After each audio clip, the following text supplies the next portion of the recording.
Midi finissait de sonner, la porte de l'école s'ouvrit, et les gamins se précipitèrent en se bousculant pour sortir plus vite.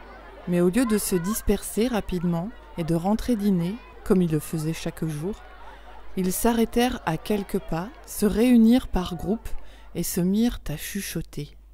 C'est que ce matin-là, Simon, le fils de la Blanchotte, était venu à la classe pour la première fois. Tous avaient entendu parler de la Blanchotte dans leur famille.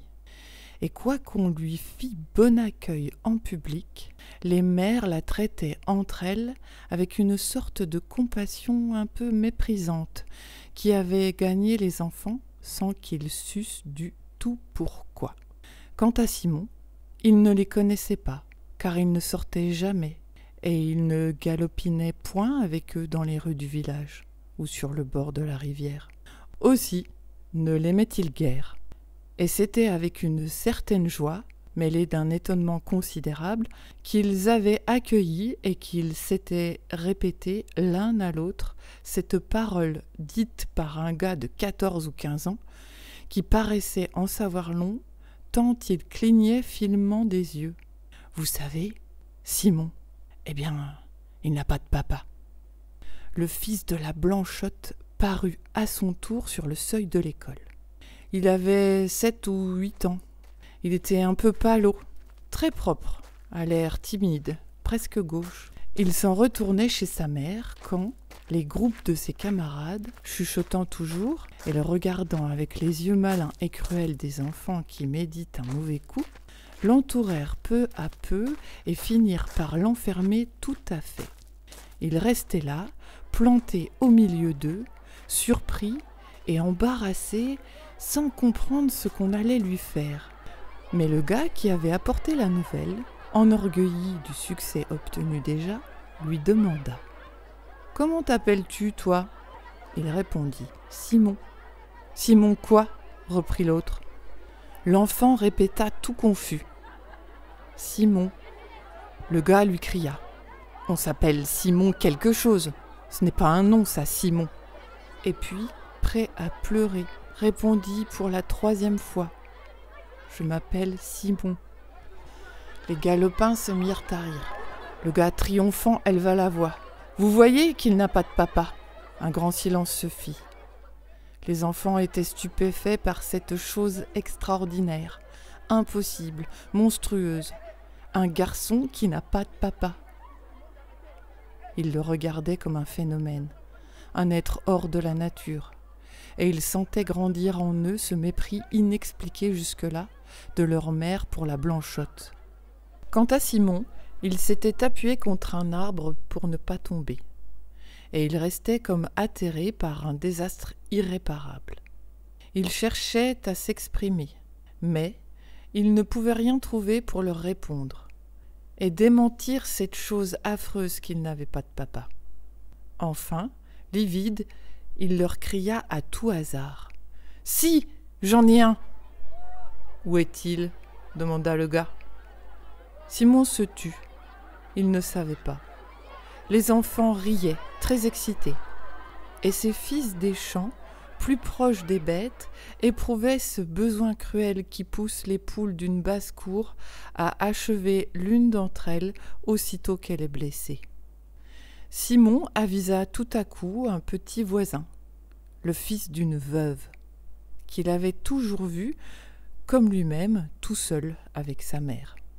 « Et toi non plus, dit-il, tu n'as pas de papa ?»« Si, répondit l'autre, j'en ai un. »« Où est-il ?» riposta Simon. « Il est mort, déclara l'enfant avec une fierté superbe.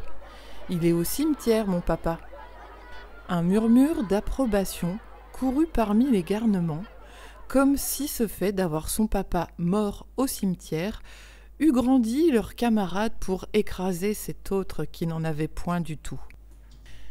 Et ces polissons, dont les pères étaient pour la plupart méchants, ivrognes, voleurs et durs à leurs femmes, se bousculaient en se serrant de plus en plus, comme si eux, les légitimes, eussent voulu étouffer dans une pression celui qui était hors la loi. L'un, tout à coup, qui se trouvait contre Simon, lui tira la langue d'un air narquois et lui cria « Pas de papa, pas de papa !» Simon le saisit à 2 mains aux cheveux et se mit à lui cribler les jambes de coups de pied pendant qu'il lui mordait la joue cruellement. Il se fit une bousculade énorme. Les 2 combattants furent séparés et Simon se trouva frappé, déchiré, meurtri, roulé par terre au milieu du cercle des galopins qui applaudissaient. Comme il se relevait, en nettoyant machinalement avec sa main sa petite blouse toute sale de poussière, quelqu'un lui cria « Va le dire à ton papa !» Alors il sentit dans son cœur un grand écroulement. Ils étaient plus forts que lui. Ils l'avaient battu. Et il ne pouvait point leur répondre, car il sentait bien que c'était vrai, qu'il n'avait pas de papa. Plein d'orgueil, il essaya pendant quelques secondes de lutter contre les larmes qui l'étranglaient. Il eut une suffocation, puis, sans cri, il se mit à pleurer par grands sanglots qui le secouaient précipitamment. Alors, une joie féroce éclata parmi ses ennemis, et naturellement, ainsi que les sauvages dans leur gaieté terrible, ils se prirent par la main et se mirent à danser en rond autour de lui en répétant comme un refrain « Pas de papa, pas de papa !» Mais Simon tout à coup cessa de sangloter. Une rage l'affola. Il y avait des pierres sous ses pieds. Il les ramassa et, de toutes ses forces, il les lança contre ses bourreaux. 2 ou 3 furent atteints et se sauvèrent en criant. Et il avait l'air tellement formidable qu'une panique eut lieu parmi les autres. Lâche comme l'est toujours la foule devant un homme exaspéré, ils se débandèrent et s'enfuirent. Resté seul, le petit enfant sans père se mit à courir vers les champs, car un souvenir lui était venu qui avait amené dans son esprit une grande résolution. Il voulait se noyer dans la rivière. Il se rappelait en effet que 8 jours auparavant, un pauvre diable qui mendiait sa vie s'était jeté dans l'eau parce qu'il n'avait plus d'argent. Simon était là lorsqu'on le repêchait, et le triste bonhomme, qui lui semblait ordinairement lamentable, malpropre et laid, l'avait alors frappé par son air tranquille, avec ses joues pâles, sa longue barbe mouillée et ses yeux ouverts très calmes. On avait dit alentour « Il est mort ». Quelqu'un avait ajouté « Il est bien heureux maintenant ». Et Simon voulait aussi se noyer, parce qu'il n'avait pas de père, comme ce misérable qui n'avait pas d'argent. Il arriva tout près de l'eau et la regarda couler. Quelques poissons folâtraient rapides dans le courant clair et, par moments, faisaient un petit bond pour happer des mouches qui voltigeaient à la surface. Il cessa de pleurer pour les voir, car leur manège l'intéressait beaucoup. Mais parfois, comme dans les accalmies d'une tempête, passent tout à coup de grands rafales de vent qui vous font craquer les arbres et se perdent à l'horizon. Cette pensée lui revenait avec une douleur aiguë. Je vais me noyer parce que je n'ai point de papa. Il faisait très chaud, très bon. Le doux soleil chauffait l'herbe. L'eau brillait comme un miroir. Et Simon avait des minutes de béatitude, de cet alanguissement qui suit les larmes, où il lui venait de grandes envies de s'endormir, là, sur l'herbe, dans la chaleur. Une petite grenouille verte sauta sous ses pieds. Il essaya de la prendre. Elle lui échappa. Il la poursuivit et la manqua 3 fois de suite. Enfin, il la saisit par l'extrémité de ses pattes de derrière et il se mit à rire en voyant les efforts que faisait la bête pour s'échapper. Elle se ramassait sur ses grandes jambes, puis, d'une détente brusque, les allongeait subitement, raides comme 2 barres. Tandis que, l'œil tout rond avec son cercle d'or, elle battait l'air de ses pattes de devant qui s'agitaient comme des mains. Cela lui rappela un joujou fait avec d'étroites planchettes de bois clouées en zigzag les unes sur les autres, qui, par un mouvement semblable, conduisait l'exercice de petits soldats piqués dessus. Alors, il pensa à sa maison, puis à sa mère, et, pris d'une grande tristesse, il recommença à pleurer. Des frissons lui passaient dans les membres. Il se mit à genoux et récita sa prière, comme avant de s'endormir. Mais il ne put l'achever, car des sanglots lui revinrent, si pressés, si tumultueux, qu'ils l'envahirent tout entier. Il ne pensait plus. Il ne voyait plus rien autour de lui, et il n'était occupé qu'à pleurer. Soudain, une lourde main s'appuya sur son épaule, et une grosse voix lui demanda « Qu'est-ce qui te fait donc tant de chagrin, mon bonhomme ?» Simon se retourna. Un grand ouvrier, qui avait une barbe et des cheveux noirs tout frisés, le regardait d'un air bon. Il répondit avec des larmes plein les yeux et plein la gorge. « Ils m'ont battu, parce que je n'ai pas de papa. Pas de papa. »« Comment ?» dit l'homme en souriant. « Mais tout le monde en a un. » L'enfant reprit péniblement au milieu des spasmes de son chagrin. « Moi, je n'en ai pas. » Alors l'ouvrier devint grave. Il avait reconnu le fils de la Blanchotte, et quoique nouveau dans le pays, il savait vaguement son histoire. « Allons, dit-il, console-toi, mon garçon, et viens-t'en avec moi chez ta maman. On t'en donnera un papa. » Ils se mirent en route, le grand tenant le petit par la main, et l'homme souriait de nouveau, car il n'était pas fâché de voir cette Blanchotte, qui était, comptait-on, une des plus belles filles du pays. Et il se disait peut-être, au fond de sa pensée, qu'une jeunesse qui avait failli pouvait bien faillir encore. Ils arrivèrent devant une petite maison blanche, très propre. « C'est là, dit l'enfant, et il cria « Maman !» Une femme se montra, et l'ouvrier cessa brusquement de sourire, car il comprit tout de suite qu'on ne badinait plus avec cette grande fille pâle qui restait sévère sur sa porte, comme pour défendre à un homme le seuil de cette maison où elle avait été déjà trahie par un autre. Intimidé, et sa casquette à la main, il balbutia. « Tenez, madame, je vous ramène votre petit garçon qui s'était perdu près de la rivière. » Mais Simon sauta au cou de sa mère et lui dit en se remettant à pleurer. « Non, maman, j'ai voulu me noyer, parce que les autres m'ont battu, parce que je n'ai pas de papa. » Une rougeur cuisante couvrit les joues de la jeune femme, et, meurtrie jusqu'au fond de sa chair, elle embrassa son enfant avec violence, pendant que des larmes rapides lui coulaient sur la figure. L'homme, ému, restait là, ne sachant comment partir. Mais Simon, soudain, courut vers lui et lui dit « Voulez-vous être mon papa ?» Un grand silence se fit. La Blanchotte, muette et torturée de honte, s'appuyait contre le mur, les deux mains sur son cœur. L'enfant, voyant qu'on ne lui répondait point, reprit. « Si vous ne voulez pas, je retournerai me noyer !» L'ouvrier prit la chose en plaisanterie et répondit en riant. « Mais oui, je veux bien. »« Comment est-ce que tu t'appelles » demanda alors l'enfant. « Pour que je réponde aux autres quand ils voudront savoir ton nom. »« Philippe, » répondit l'homme. Simon se tut une seconde pour bien faire entrer ce nom-là dans sa tête, puis il tendit les bras tout consolé en disant « Eh bien, Philippe, t'es mon papa !»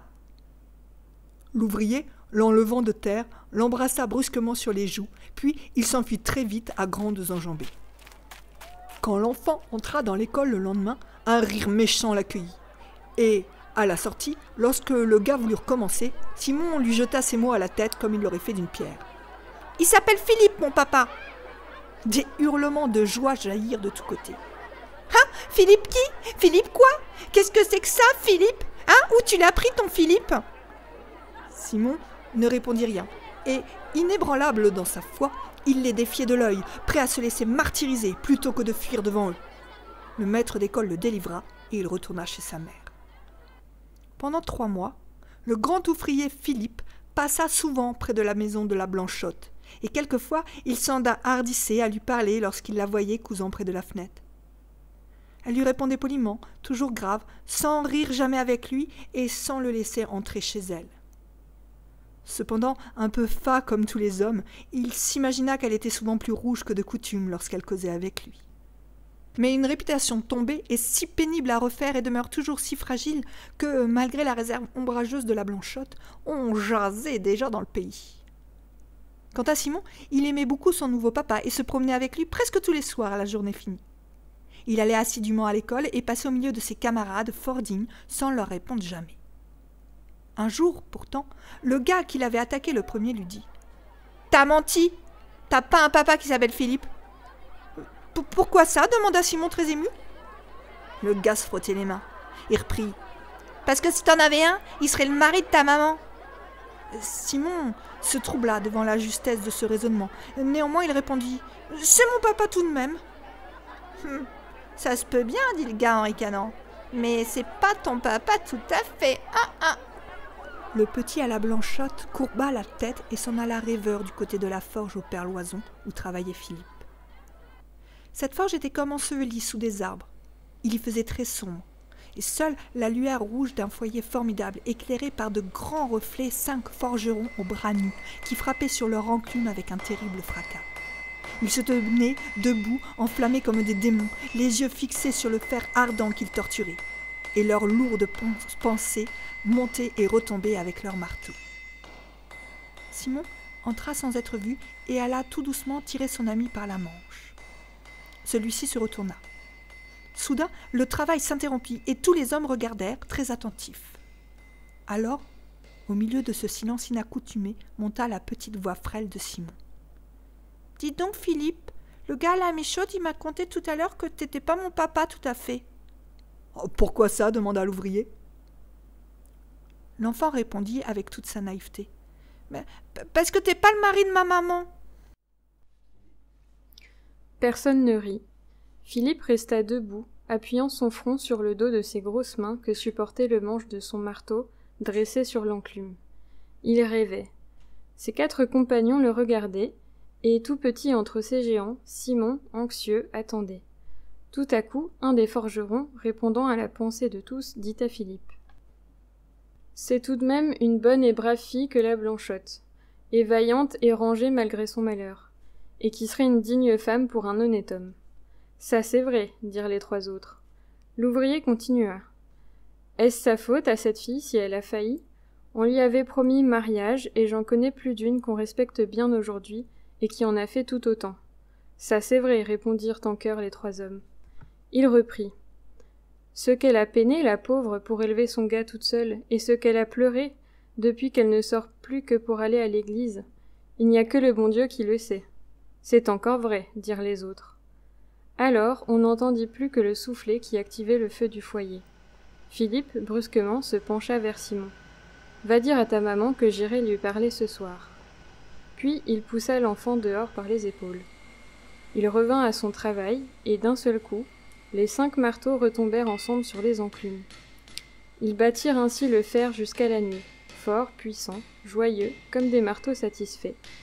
Mais, de même que le bourdon d'une cathédrale résonne dans les jours de fête au-dessus du tintement des autres cloches, ainsi le marteau de Philippe, dominant le fracas des autres, s'abattait de seconde en seconde avec un vacarme assourdissant. Et lui, l'œil allumé, forgeait passionnément, debout dans les étincelles. Le ciel était plein d'étoiles quand il vint frapper à la porte de la Blanchotte. Il avait sa blouse des dimanches, une chemise fraîche et la barbe faite. La jeune femme se montra sur le seuil et lui dit d'un air peiné.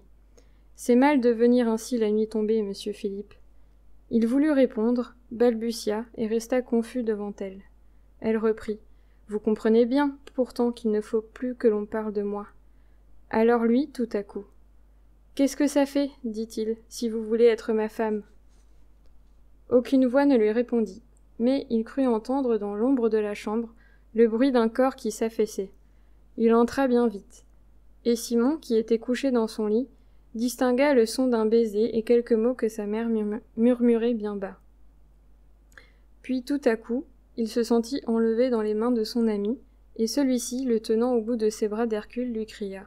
« Tu leur diras à tes camarades que ton papa, c'est Philippe Rémy, le forgeron, et qu'il ira tirer les oreilles à tous ceux qui te feront du mal. » Le lendemain, comme l'école était pleine et que la classe allait commencer, le petit Simon se leva, tout pâle et les lèvres tremblantes. « Mon papa, dit-il, d'une voix claire, c'est Philippe Rémy, le forgeron, et il a promis qu'il tirerait les oreilles à tous ceux qui me feraient du mal. » Cette fois, personne ne rit plus, car on le connaissait bien, ce Philippe Rémy, le forgeron, et c'était un papa, celui-là, dont tout le monde eût été fier. C'était un texte de Guy de Maupassant, Le papa de Simon. Texte publié dans La Réforme politique et littéraire du 1er décembre 1879, puis publié dans le recueil La Maison Tellier. Il a également été repris dans Lion républicain du 13 juin 1880, dans le supplément littéraire de La Lanterne du 17 mars 1889, dans le supplément littéraire illustré du Petit Parisien du 2 juin 1889 et dans l'Intransigeant illustré du 25 septembre 1890.